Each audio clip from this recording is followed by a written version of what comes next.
পারি আপু, সবার একটা ধারণা থাকে যার নাকি যত বড় লেন্স সে নাকি তত ভালো পারফরমেন্স দেয়। কিন্তু আমিন ভাই ক্লিক করতে জানলে না ছোট লেন্স দিয়েও ভালো পারফরমেন্স দেওয়া সম্ভব। Good good.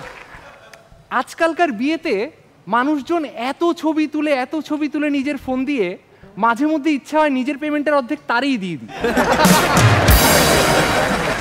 তুষার ভাই, বিয়েতে না বাচ্চার ভূমিকা অনেক। এই যে ধরেন একটা বিয়েতে গেলেন, খুব সুন্দর ডেকোরেশন, চেয়ার টেবিল সুন্দর করে সাজানো, উপরে একটা ঝালর বাতি লাগাইছে। সেই বিয়েতেই ৩-৪ ঘন্টা পরে যান, দেখবেন কিছু বাচ্চা চেয়ার উল্টাই ফেলছে, কিছু বাচ্চা টেবিলে ফুটা করে দিছে, কিছু বাচ্চা তো মোগলি হয়ে গেছে, ঝালরে ঝুলতেছে। আর ওই বাচ্চার বাপমা যখন আমার এসে বলে আমার বেবির একটা ছবি তুলে দাও, আমি তাদেরকে বলি আমি ওয়েডিং ফটোগ্রাফার, ওয়াইল্ড লাইফ না।